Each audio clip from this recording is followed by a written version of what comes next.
உங்கள் எல்லோருக்கும் என் அன்பார்ந்த முதல் வணக்கம். சொல்லுங்க செல்வி. மாமனார் வந்து வீட்டுக்காரோட வாழ விட மாட்டேங்கிறாரு. இல்ல புரியல. 12ல கல்யாணம் ஆச்சு. 1 வருஷம் தான் ஆச்சு கல்யாணம். ஏன் அதுல ஏதாவது பிரச்சனையா? உங்களுக்கு என்ன பிரச்சனை? யாரெல்லாம் இருக்காங்க உங்க வீட்டுல? எனக்கு யாரும் இல்ல. எங்க இருந்தீங்க அப்போ கல்யாணத்துக்கு முன்னாடி? சர்ச்சில் தான் வளர்ந்தேன். அப்பா அம்மா பத்தி ஏதாவது தெரியுமா உங்களுக்கு? எனக்கு தெரியும். நான் ஒரு டாக்டர் வீட்டுல வளர்ந்தேன். அவங்களுக்கு குழந்தை பிறந்தானே விட்டுட்டு வெளிநாடு போயிட்டாங்க. இதுக்கெல்லாம் பேர் என்ன தெரியுமா? எப்படி இந்த கல்யாணம் நிச்சயம் ஆச்சு? ஊழியத்துக்கு படிச்சுட்டு டெல்லிக்கு போயிருந்தேன். சிவச்சி முகாந்திரமா போனீங்களா? ஊழியத்துக்கு படிச்சுட்டு ஊழியத்துக்கு போனீங்க. சரி சரி. அவ்வளவுதான்டா முடிஞ்சு போச்சு. எது டெல்லியோட நம்ம வாழ்க்கை முடிஞ்சு போச்சு. திருமணம் வேண்டான்னு தான் இருந்தேன். 33 வருஷம் வயசு வரலி. அப்ப நாமளும் கல்யாணமே பண்ணிக்க கூடாதுடா. ஆமாண்டா. அப்ப எல்லாரும் சத்தியம் பண்ணுங்கடா, கல்யாணம் பண்ணிக்க மாட்டானே. சத்தியம்டா. அப்படியே இருந்தா உனக்கு கடைசி காலத்துல ஒரு துணை வேணும், நீ கல்யாணம் பண்ணிக்கிறது நல்லது அப்படின்னு சொன்னேன். அதுக்கு நீ என்ன சொன்ன? பட் அந்த டீலிங் எனக்கு ரொம்ப பிடிச்சிருந்துச்சு, ஒத்துக்கிட்டேன். அப்புறம் சென்னைக்கு ஒரு வீட்டுக்கு வேலைக்கு கூட்டிட்டு வந்தாங்க. அவங்க என் மேல பாரப்பட்டு கஷ்டப்படுங்க அப்படின்ட்டு மாப்பிள்ள பார்த்தாங்க. உங்கள மாதிரி மனுஷன்லாம் இருக்கனாலதான் கொஞ்சமாச்சும் மழை பெய்யுது. 2-3 மாப்பிள்ள பார்த்தாங்க. சரி. அவங்க எல்லாம் குடிக்காரவங்களா தலைப்பாக்கு போடுறவங்களா இருந்தாங்க. எனக்கு வேணான்ட்டு. ஆனா எனக்கு யாரையுமே பிடிக்கல. உனக்கு பிடிக்கல? அப்புறம் இந்த பையனை பார்த்தாங்க, குழந்தையோட. அவர் பேர் என்னமா? செல்வகுமார். ஓகே. அவருக்கு முதல் மனைவி இறந்து போச்சு. அப்படியா? ஆமா. சூசைட் பண்ணி தான் இறந்து போச்சு. நல்ல குடும்பம் அப்படிதான் எடுத்துக்கணும். திருமணம் நடந்தது, அதுக்கப்புறம் சந்தோஷமா இருந்தீங்களா? ஒரு 2 நாள் தான் நான் சந்தோஷமா இருந்தோம். இன்னைக்கு என்ன கோவப்பட வைக்காம நான் சொல்ற பேச்ச கேளு. வயசாயிடுச்சு இல்லையா, மிந்தி மாதிரி ஓடி பிடிச்செல்லாம் விளையாட முடியாது. வா செல்லம். அதுக்கப்புறம் என்னமா ஆச்சு? அன்னைக்கு மறுநாள் குடிக்கிறதுக்கு வந்துட்டாரு. குடிக்கிறது பாட்டில வீட்டுக்கு வாங்கிட்டு வந்துட்டாரு. குடிச்சிட்டு வந்து நான் தூங்கணும், என்ன டிஸ்டர்ப் பண்ணாத அப்படின்னு சொல்லிட்டு தூங்கினாரு. பீரோவை மட்டும் கொஞ்சம் நகர்த்தி வச்சுக்கிடா, நான் இப்படியே ரெஸ்ட் எடுத்துக்கிறேன். சரி, மறுநாள் காசு எடுத்துட்டு போனாரு. பாட்டில வாங்கி இடுப்புல சுருக்கிட்டு வந்தாரு. எனக்கு என்ன அது சடக்கு புடக்கு சவுண்ட் வருது? வர வர உங்க காது சரியில்லைனே, போய் செக் பண்ணுங்க. என் காதை செக் பண்றதுக்கிட்ட முதல்ல ஒன்ன செக் பண்றேன். 4 இட்லி வாங்கிட்டு வருவாரு. பையனுக்கு 4 இட்லி கொடுத்துட்டு அவருக்கு 4 இட்லி கொடுப்பேன். நான் என்னத்த சாப்பிட மாட்டேன். எத்தனை நாள் நான் பட்டினியா கிடக்குறேன். என்ன சார்? அம்மா பாவம் இல்ல சபா? ஆமா சார். எது கேட்டாலும் வந்து அவங்க அப்பாவை போய் கேட்டுதான் எங்க அப்பா சொல்றத நான் செய்வேன். எப்பவுமே பெரியவங்க கிட்ட கேட்டுக்கிறது. சரி கேளு. அவரு பெரிய மனுஷனால சரி கேட்டோம்னா நல்ல விஷயம் சொல்லுவாரு. ஹலோ அப்பா. அவருக்கு அக்கா தங்கச்சிங்க இருக்காங்க. ஒரு அக்கா இருக்காங்க. அவங்க எப்படி? அவங்க ஒரு மனநிலை பாதிக்கப்பட்டவங்க மாதிரி இருக்காங்க. சொல்ல வேணாமையா? அது மாதிரி இருப்பாங்களா? மனநிலை அப்படியே தான் இருந்தாங்க. சரி, அம்மா எப்படி? மாமியார்? அம்மா அதுக்கு டபுள் மடங்கா இருப்பாங்க. ஒரு 3 மாசம் அப்படியே ஓட்டிட்டு இருந்தோம். பாத்ரூம்ல இருக்கும் போது உள்ள பூந்துட்டாரு மேடம். குளிச்சிட்டு இருக்கோம். அது வந்து அப்புறம் வந்து என் பெட்ரூமுக்கு ஒரு நாள் வந்துட்டாரு. நான் எந்திரிச்சேன்னா நான் அது சரி எதுக்கா எடுக்கிறதுக்கு வந்திருப்பாரு போல இருக்கணும்னா சுதாரிப்பா அவர் போயிட்டாரு. எப்படான்னு தெரியுற நீ? நான் இங்கதான் இருப்பேன், நான் போக மாட்டேன், நான் அனுப்பி விடுறதுக்காக அப்படி ஜஸ்ட் 2 டைம் பிடிச்சி அப்படியே தள்ளி விட்டாரு. ஏன்டா காட்டு எருமை, நீ அம்மாவை இங்க புடிச்சா தூக்குவியா? மூத்தார் மணி சொன்னாங்க. அவங்க சொன்னாங்க, அவன் சொல்லாத வண்டி என் இடுப்பே இல்லைனாலும் கொஞ்சம் ஜாக்கிரதாரு. எங்க தலைக்கு எவ்வளவு தில்லு பத்தியா? நீ சும்மாரா? அப்ப நீங்க உங்க புருஷன்ட்ட சொல்லியா? அவர் எங்க அப்பா மேல தப்பா சொல்றேன் அப்படின்ட்டாரு. இதுக்கு மேல அண்ணனை பத்தி ஏதாவது ஒரு வார்த்தை தப்பா பேசிங்கன்னா கூட அண்ணே உங்களை போட வேண்டிய வரும். அப்படி சொல்றா சிங்கா. எப்படி வெளியே வந்தீங்க நீங்க வீட்டுல இருந்து? அவங்க தான் அனுப்பி விட்டாங்க. ஆட்டோல அடிச்சு எங்க மாமனார் அடிச்சு அந்த ஆட்டோல தூக்கி போட்டு கொண்டு வந்து அண்ணா நகர்ல விட்டுட்டு போனாங்க. எவ்வளவு அடிச்சாலும் தாங்க உங்களுக்கு. அடிச்ச நீ வரியா? என்னது பிஸியா இருக்கியா? சரி, நான் அனுப்பிச்சு விடுறேன். அது நடந்து ஒரு வருஷம் ஆயிடுச்சு மேடம். இப்ப என்னமா பிரச்சனை? இப்ப நான் சேர்ந்து வாழணும், அவங்கள்ட்ட இருந்து பிரிஞ்சு வரணும் எங்க வீட்டுக்காரர். அப்படியா? அப்படித்தான். இந்த பையனுக்கு வந்து முதல்ல ஒரு கல்யாணத்தை முடிச்சு வைக்கும் போகும்போது ஒரு குழந்தைய பத்திட்டு மறைச்சிட்டாங்க. உடம்பு சரியில்லை. எப்படி இருந்தாங்க? உடம்பு சரியில்லாம இருந்துட்டாங்க. தற்கொலை சொன்னாங்க. ஆமா, உடம்பு சரியில்லாம தற்கொலை பண்ணிட்டாங்க. அது எப்படி உடம்பு சரியில்லாம தற்கொலைன்னா? இந்த காசிப் கேட்கறதுக்கு பொம்பளைங்களுக்கு எவ்வளவு இன்ட்ரெஸ்ட் பாரு. எதனால தற்கொலை பண்ணீங்க? நோய், உடம்பு சரியில்லைங்கும் போது எனக்கு வாழ பிடிக்கும். என்ன நோய்? அது வந்து டீப் நோய் மாதிரி. ஐயோ கடவுளே கடவுளே. அந்த பொண்ணு குளிக்கும் போது பாத்ரூம்குள்ள நுழைஞ்சீங்களா நீங்க? சொல்றாங்க அது தப்புங்க, பொய் சொல்லுதுங்க. வெறும் பொய்யா சொல்லிக்கிட்டு தெரியலாம். பெட்ரூம்குள்ள போய் நீங்க எழுப்புவீங்களா? இல்ல, எழுப்ப மாட்டேன். அந்த பொண்ணு மேல தப்பா கை வைப்பீங்களா? அதெல்லாம் கிடையவே கிடையாது.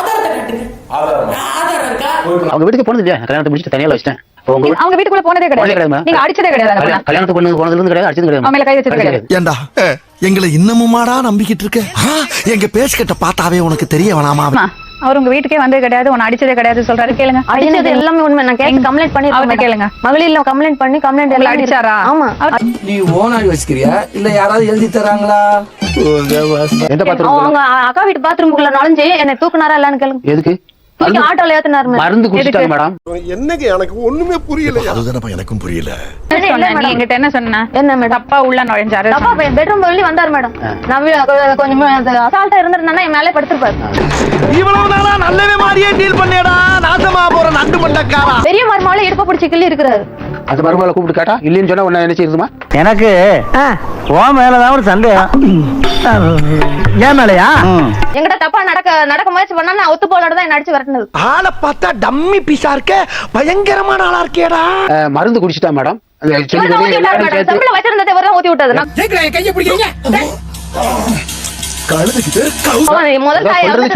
உண்மையும் பொய்யா சொல்லு. அதனால என்ன ரைமிங்கா பேசுற?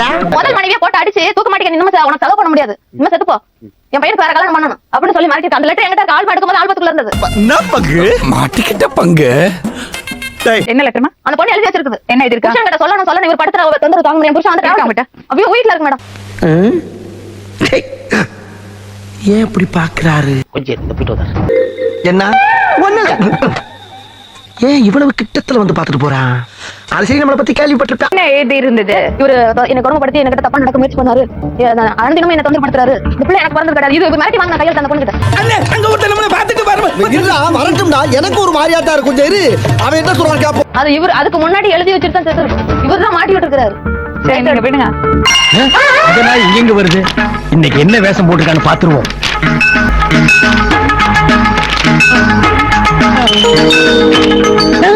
எழுதினதா இது? ஆமா, இது வீட்டுக்காரோட கையெழுத்து மேடம். இது உங்களுக்கு எல்லாம் எழுதி இருக்கு? ஆமா, இது எங்களுக்கு எழுதிருக்காங்க. இவ்வளவு தூரம் எழுதி வச்சுட்டு அவங்க தற்கொலை பண்ணிட்டாங்க.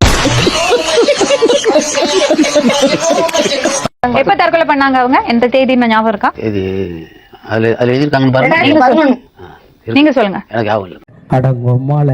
18ஆம் தேதி மேடம். 18ஆம் தேதி வெள்ளிக்கிழமை. கரெக்ட். எந்த மாசம்? மாசம் தான் எனக்கு ஞாபகம். பிப்ரவரி மாசம். 18/2 சரிதான். நீ நடிகண்டா. அப்ப பிப்ரவரி 18 அதுல தேதி இருக்குமே. 2வது மாசம் 18ஆம் தேதி 2012 வருஷம். கரெக்டா?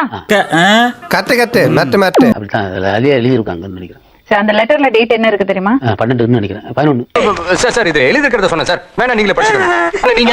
நீங்களே படிச்சுக்கோங்க சார். இந்தாங்க. சரி சரி படி. 11 தான் எனக்கு அதான் தேதி. 11க்கு எழுதி வச்சுட்டு 18க்கு தற்கொலை பண்ணிக்கிட்டாங்களா? ஆஹா, இவ்வளவு வேலை செஞ்சு மண்டை மேல இருக்க கொண்டே மறந்துட்டேனடா. இல்ல மேடம், 18ஆம் தேதி 2வது மாசம் வருஷம் வந்து 11 நினைக்கிறேன். ஐயா பொழப்பு. ஐயா என்ன போதியா? அப்பா இவர் நடிச்சது போதும். நான் தற்கொலை செய்து கொள்கிறேன். நீங்க வந்து இன்னொரு திருமணம், என்னோட நகையெல்லாம் வந்து என் பையனுக்கும் என் கணவருக்கும் தான் சொந்தம். நீங்க வந்து இன்னொரு திருமணம் பண்ணி சந்தோஷமா குடும்பம் பண்ணுங்கன்னு எழுதி வச்சிருக்காங்க. அவ்வளவுதான். என்ன அப்படி பாக்குறீங்க? என் மேல சந்தேகமா உங்களுக்கு? தம்பி இவ்வளவு விஷயம் எழுதிருக்கானே, நீ ஒரு தடவை தானே உன்னை பார்த்த? இவ மேல என்ன குறை சொல்றீங்க? குறைய நாங்க மேடம் வந்து குடும்பம் நடத்துறதுக்கு உண்டான தகுதி வட்ட இல்ல மேடம். நெக்ஸ்ட் பொண்ணுன்னா என்ன செய்யணும் தெரியுமா மேடம்? இங்க வந்து புருஷனுக்கு கீழ்ப்படியணும். ஆமா, இதோட பேச்சு நேத்து வச்சுக்கணும், அன்பா இருக்கணும், அவர் சொல்றதை கேட்கணும், அவர் வேலைக்கு போயிட்டு வந்தாருன்னா நல்லா உணவு கொடுக்கணும், சந்தோஷமா இருக்கணும், 2 வாரம் சந்தோஷம் சமாதானமா இருக்கும். அதான் பெண்மணிக்கு அழகு. மச்சி இவன்டா. ஆமாடா இவன்டா. எவன்டா? உனக்கு என்னெல்லாம் பிரச்சனை? இவர் தான் பிரச்சனை. இவரு எங்க மாமியார் தான் பிரச்சனை. என்ன மாமியார் என்ன பண்றாங்க? How do I tell you? மாமியாரு வீட்டுக்குள்ள போனா தண்ணி எடுத்து ஊத்தும். வீட்டுக்குள்ள நுழைய அதடிங்க. அந்த நாய்கிட்ட சொல்லி வை, மூஞ்சி தலையில வச்சு தரத்தரன்னு தேடி போடுவேன். ஒரு வாட்டி கூட அவங்க வீட்டுக்கு போனது கிடையாது மேடம். என்ன பாருங்க, போய் சாப்பிட்டது கிடையாது, படுத்தது கிடையாது, ஒண்ணு நான் தங்கினது கிடையாது மேடம். இதெல்லாம் வெளில போய் சொல்லு, சிரிப்பாங்கோ. எந்திரிச்சு வெளியே வா சொல்றேன், சிரிச்சிட்டு உள்ள வந்து உட்காந்துக்கோ. இப்போ உங்க அப்பா அம்மா எல்லாம் வீட்டுக்கு வந்தா உங்க மனைவி நல்லா நடந்துப்பாங்களா? வீட்டுக்கு வாசப்படி மிதிச்சதே இல்ல. டேய் இப்படிலாம் பண்ணன்னு வச்சுக்கடா, நாசமா போயிருவடா, அழிஞ்சு போயிருவ. என்ன குறை இந்த பொண்ணுக்கு? சந்தேகப்படுறாப்ல மேடம். அதுதான் மேடம் பெரிய மேட்டர். ஒரு குடும்பத்துல சந்தேகம் இருக்கவே கூடாது மேடம். தலையெழுத்து அதை மாத்த யாராலையும் முடியாது. உங்க அம்மாவை யார் கொலை பண்ணா தெரியுமாடா? உங்க அப்பா தாண்டா கொலை பண்ணாரு அப்படின்னுவாங்க. அப்போ என் இருதயம் பாதிச்சு போயிடுச்சு மேடம்.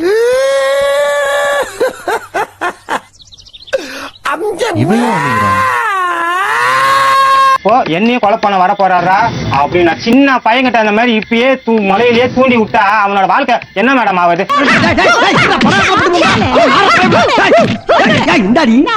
நான் பெத்ததே எனக்கு எதிரி ஆக்கி விடுறியா நீ? வரதட்சணை கொடுமை பண்றாங்க, ஓகேவா? மாமனாரு தப்பா நடக்கிறாரு அது உங்களுக்கு தெரியுமா? சத்தியமா தெரியாது சார். போலீஸுக்கு என்ன போறா உன்னை கொடுமைப்படுத்திட்டாங்க 7 தடவை போலீஸுக்கு போனியம்மா போய் எதுலயா ஜெயிச்சியா நியாயம் எங்க பக்கம் இருக்கு தர்மம் தாங்க ஜெயிக்கும், நியாயம் தாங்க ஜெயிக்கும், ஆனா கொஞ்சம் லேட்டா ஜெயிக்கும். ப்ராப்ளம் இந்த பொண்ணுக்கு தான். என்ன மேடம் இப்படி பண்ணிட்டீங்க? இல்ல மேடம் நான் ஒண்ணுமே பண்ண மேடம். ஐயோமா பேபிமா ப்ளீஸ் மீ. அள்ளியா? ஐயோ இல்ல. ஏய் நானும் வந்ததுல இருந்து பாக்குற உன் மூஞ்சியும் சரியில்லை முழியும் சரியில்லை. வேதனை வந்து பையனுக்காக நீங்க என்ன ஒரு முடிவு பண்ணுங்க மேடம். நைட் 12 மணி கத்தியத்தை குத்த வரா மேடம். ஆசிரியர் ஊத்திட்டு போலீஸ் ஸ்டேஷன்ல கொல்ல வரா. போலீஸ் ஸ்டேஷன்ல 1 மணிக்கு தூக்கி போறாங்க மேடம். நீ எல்லாம் பெரிய மனுஷனாடா. பேப்பாயல ஈத்ரா பாயல ஈத்ரா பாயல. உனக்கு சப்போர்ட் பண்ற மாதிரி யார் இருக்காங்க சொல்லு? எனக்கு சப்போர்ட் ஒருத்தரும் பண்ண மாட்டாங்க. அவங்க வீட்டு பக்கத்துல. எனக்கு வீடே கிடையாது. டேய் நீங்க எல்லாம் பிளாட் போறீங்களா? Yes boss. இந்த தெருவுல போய் நீங்க செல்வகுமாரும் வீட்டுல என்ன பிரச்சனை கேட்டா இவர் போற ராஜேஸ்வரா அப்பா அச்சிச்சோ அவரா பயங்கரமான வராச்சே அவர்ல கொஞ்சம் ஜாக்கிரதையா இருங்கப்பா அப்படின்னு சொல்லுவா. வெளியில போகும்போது கதை மூடுறனா இவர் வரும்போது தான் திறப்பான். அப்பதான் கேக்குறாரு நீ நான் இல்லாத போது யாரும் வந்தா படுத்து கிடப்பியா அப்படின்னு கேக்குறாரு. கேட்க மாட்டாங்க. அறிவு வேணாங்க. உங்க பொண்ணை பத்தி இவங்க ஏதாவது தப்பா பேசினாங்களா? சும்மா ஒரு நல்ல புத்தி சுவரம்ல மாதிரி பேசுறாங்க. இன்னும் மெண்டல் ஆகலடா. அதுக்குள்ள யாரு ஒண்ணு சொல்லி அனுப்புறா? ஆனவன நானே தேடி வரேன் போ. இந்த பொண்ணோட மாமனார் அந்த பையனோட அப்பா இவங்க வீட்டுக்கு அடிக்கடி வருவாரா? அடிக்கடி வர மாட்டாரு. வாரத்துல ஒரு நாள் 2 நாள் வந்து பார்த்துட்டு உடனே போயிடுவாரு. பாத்தீங்களா திருதுன்னு முடிக்கிறான். இப்படித்தான் வர்றவங்க எல்லாத்தையும் ஏமாத்திக்கிட்டு இருக்கான். ஓ எல்லார பத்தி அப்படி பேசுமா அந்த பொண்ணு? ஆமா ஆமா ஆமா அதெல்லாம் கவர்லாம் கிடையாது. சும்மா சந்தேக பேர் கிடையாது. எல்லா சொல்லி முடிச்சு புட்டியாரா சொல்லி காட்டதா வென்று அவங்க வேலைக்கு எங்கேயும் போனாய் கொஞ்சம் சந்தேகப்பட்டு அடிக்கடி அவங்க கணவரை சொல்ல பண்ணுவாங்க. இப்பொழுதாவது கவனித்தீரா? ஒன்றும் விளங்கவில்லையே மன்னா. நீரெல்லாம் ஒரு அமைச்சர். ஏன் நீ இப்படி தப்பான வார்த்தையெல்லாம் பேசுன? அவரை பத்தி தப்பா பேசுன, அவரை பத்தி தப்பா பேசுன. அப்படிதான் பேசுவேன். ஏங்க திட்டிட்டா நீ பொத்திட்டு உட்கார்ற. அவர் தப்பானவர் தான் மேடம். நான் கற்பனை பண்ணி சொல்லல. அதான் உண்மை. எவ்வளவு வேதனை வருது மேடம். அப்ப இவ கூட வாழணும் என்ன வருமா? இவர் குடும்பம் நடத்த மாட்டாரு. இவர் குடும்பம் நடத்த தகுதி இல்ல மேடம். அதாவது வாய்க்கு வந்தபடி எல்லாம் பேசப்படாது. எதா இருந்தாலும் நியாயமா பேசணுமா இல்லையா? இப்படி எல்லாம் பேசி புருஷனோட வாழ முடியுமாமானால? அகஸ்டின்னு சொல்றாரு. யாரு பார்க்கணும் யாரும் தெரியாது. தெரியாம தானே கேக்குறேன். அது தெரியாம நீ எல்லாம் ஏன் சலூன் கடைக்கு வர? இது இல்ல குடும்பம் நடத்துறது விதம் இது இல்ல. நீ தப்பு பண்ணிட்டு இருக்க. உன் வாழ்க்கையை நீயே தான் கெடுத்துட்ட.